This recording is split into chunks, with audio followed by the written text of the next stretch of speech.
Selamat datang kan di channel Allo Drakor. Buat kalian-kalian penikmat drakor yang sayang kota, terus cuman mau tahu inti ceritanya aja, yuklah sini merapat. Di drama yang ketiga ini, kita mau dengar rangkuman drakor My Love from the Star.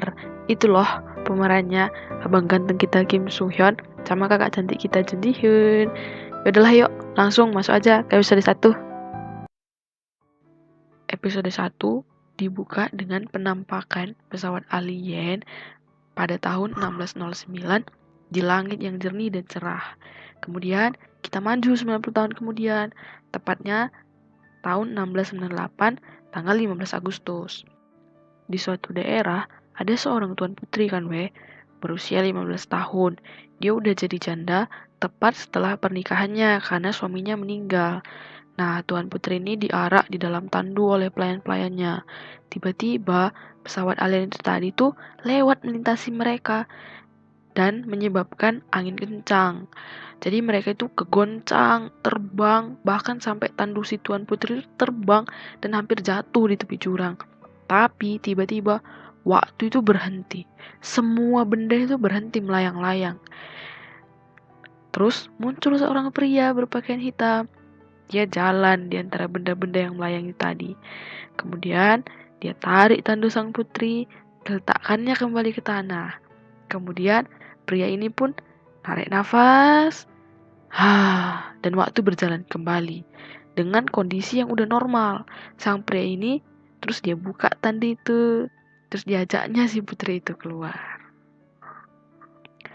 Kemudian scene berpindah pada masa kini. Pria yang kita lihat tadi sedang duduk dan menceritakan sejarah benda terbang yang membawanya ke tahun 1609.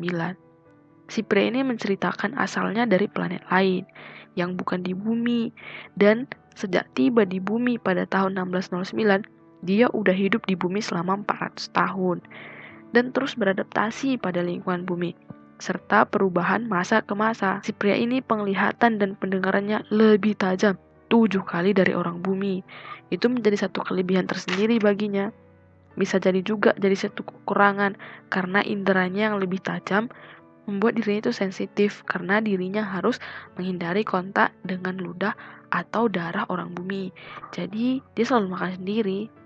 Nah, sekalipun dia punya kemampuan lebih, dirinya itu nggak mau membantu orang-orang yang kesulitan karena dia nggak mau terlibat dengan orang-orang itu. Nah, komet yang membawa dirinya, pesawat alien tadi ya, yang dulu ke bumi dalam 3 bulan, ternyata akan datang lagi. Oleh sebab itu, dirinya akan kembali ke planetnya dalam 3 bulan. Itulah kisah pemeran utama pria kita, Do Min Jun. Di lain tempat, pemeran utama wanita kita, Chun Song Yi, seorang aktris terkenal, sedang menunggu syutingnya dan asik bermain media sosial. Karena kesalahpahamannya mengatakan biji mocha, padahal harusnya biji kapas, membuat Song Yi menjadi bahan olok-olokan banyak orang. Yah, di golongan masyarakat mana saja. Hal itu membuat kepala agensi si Song Yi ini jadi marah besar. Sekalipun gitu ya tetap nggak berdaya menghadapi si Song Yi, karena saat ini Song Yi adalah aktris yang besar. Bahkan di kalangan dosen juga menertawakan ketidaktahuan Song Yi ini. Kesalahan Song Yi ini bukan kali pertama, karena ketidaktahuannya akan banyak hal. Song Yi kembali pulang ke apartemen diantar manajernya yang kesal akan ulah Song Yi. Di pintu lift, Song Yi bertemu Do Min Jun. Min Jun masuk ke lift bersama dengan Song Yi. Song Yi ngerasa bingung karena Min Jun gak menekan tombol lantai lift di mana Min Jun tinggal. Hal itu ngebuat Song Yi berpikir kalau Min Jun ini seorang penguntit. Terus Song Yi marah-marah sampai pintu lift terbuka.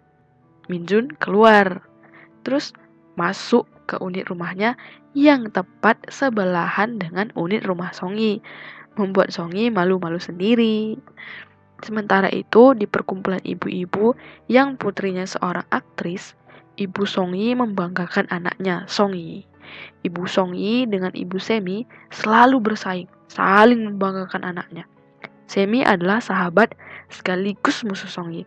Walaupun Song Yi gak pernah menganggapnya musuh, di rumahnya Song Yi ngeliat-liat komentar-komentar buruk tentang dirinya sambil ngomel-ngomel.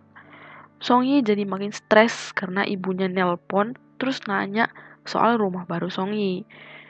Yah, berakhir dengan perdebatan dengan ibunya yang mata duitan yang kerjaannya hanya atau minta duit sama Songyi. Kita pindah ke abang ganteng kita Do Min Jun yang tidur terus terbangun karena suara tetesan air dari keran. Ditambah lagi suara teriakan Songyi yang melepas stres membuat Min Jun jadi gak bisa tidur. Min Jun mendatangi rumah Songyi dan mengingatkan Songyi dengan kesal. Terus malah jadi membuat Songyi kesal. Sehingga membuat Songyi ini menumpahkan unek-uneknya, kekesalannya yang dia sudah stres seharian sama si Min Jun. Terus jadi malah membuat Min Jun jadi merasa bersalah. Karena kekuatannya, Min Jun ini bisa mendengar suara tangisan Songyi yang sedih karena komentar-komentar orang jahat. Akhirnya, Min Jun pergi ke ruang bawah rumahnya yang diisi buku dari zaman ke zaman. Min Jun mulai membuat catatan perjalanan 3 bulan terakhir di bumi. Hari berganti. Sekalipun aktris, Songyi juga tetap seorang mahasiswa. Karena kesibukannya membuat Songyi jarang hadir di kampus. Dan hal itu menjadi satu permasalahan karena bagaimanapun Songyi harus melakukan kewajibannya sebagai mahasiswa agar bisa dikatakan lulus dengan cara yang benar. Mempertimbangkan hal itu membuat agensi memaksa Songyi harus hadir di kampus. Akhirnya mau gak mau Songyi harus ke kampus. Kita pindah ke bandara, di mana Hui Kyung, teman masa kecil Songyi, sekaligus orang yang sangat menyukai Songyi, baru tiba dari luar negeri dan hendak langsung menemui Songyi daripada keluarganya. Kyung ini adalah seorang anak konglomerat yang sangat perhatian sama Songyi. Hui Kyung selalu mengajak Songyi untuk menikah, tapi Songyi selalu menolaknya. Hal itu nggak membuat mereka jadi canggung. Hui Kyung mengantar Songyi ke kampus karena dia artis terkenal, jadi banyak wartawan yang udah nunggu Songyi. Ternyata dosen Songyi adalah Min Jun. Songyi merasa malu karena menuduh Min Jun penguntit waktu di lift lalu. Songyi berkali-kali tertidur di tengah ceramah Min Jun dan pura-pura tertawa saat yang lain tertawa. Saat selesai kelas, Songyi mendatangi Min Jun dan pura-pura ramah. Ya, dan pastinya dengan suatu maksud meminta kerjasama Do Min Jun di kelasnya itu agar dirinya bisa bebas dari tugas esai yang diberikan Min Jun. Tapi ya, namanya juga Do Min Jun, Songyi langsung diserang balik. Manusia serakah, jika minta tolong, jika udah ditolong satu kali, pasti akan terus minta tolong lagi, terus dan terus. Wah, di kafe tua, Min Jun bertemu dengan bapak bernama Yung Mo yang mengetahui siapa dirinya sebenarnya. Bapak ini adalah pengacaranya Min Jun. Min Jun memberitahu bahwa dirinya akan pergi 3 bulan lagi. Hal itu ngebuat si Bapak Mo ini menjadi kaget dan sedih. Pak Mo dan Min Jun sudah berteman sejak lama, sejak Pak Mo masih muda. Di lain tempat, Hui Kyung, Songyi, dan Semi makan bersama. Hui Kyung meminta Semi menjadi saksi karena saat ini dia akan melamar Songyi. Sebenarnya ini adalah cinta segitiga. Semi menyukai Hui Kyung, sedangkan Hui Kyung menyukai Songyi. Tentu saja Hui Kyung nggak tahu kalau Semi suka sama dia.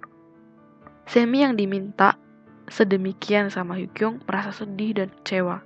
Songyi menolak lamaran Hui Kyung. Meski sakit, Hui Kyung bersikap biasa aja dan bertanya, apa alasannya Songyi menolaknya? Ternyata Songyi masih menunggu pria cinta pertamanya yang menyelamatkannya 12 tahun lalu. Songyi maupun Hui Kyung tidak bisa mengingat wajah pria itu. Di lain tempat, Min Jun bercerita kalau dia nggak bisa langsung kembali pulang saat pertama kali datang karena seorang gadis yang ditolongnya dulu. Gadis yang memberi hadiah pertama, lukisan pesawat terbang Min Jun. Namun, 12 tahun yang lalu, saat Min Jun menjadi seorang dokter, Min Jun tiba-tiba melihat penglihatan masa depan. Ada seorang anak gadis yang sangat mirip dengan gadis 400 tahun lalu akan tertabrak mobil. Kemudian, Min Jun pergi ke tempat yang dilihatnya dan melihat Songyi kecil yang berlari hampir ditabrak mobil. Min Jun menghentikan waktu dan menyelamatkan Songyi. Min Jun tentu saja kaget karena Songyi kecil sangat mirip dengan gadis 400 tahun lalu. Minjun sangat ingin bertemu dengan gadis itu lagi sebelum meninggalkan bumi. Saat pulang ke rumah, di lift, Minjun bertemu Songyi. Minjun, udah terkabul bang keinginanmu.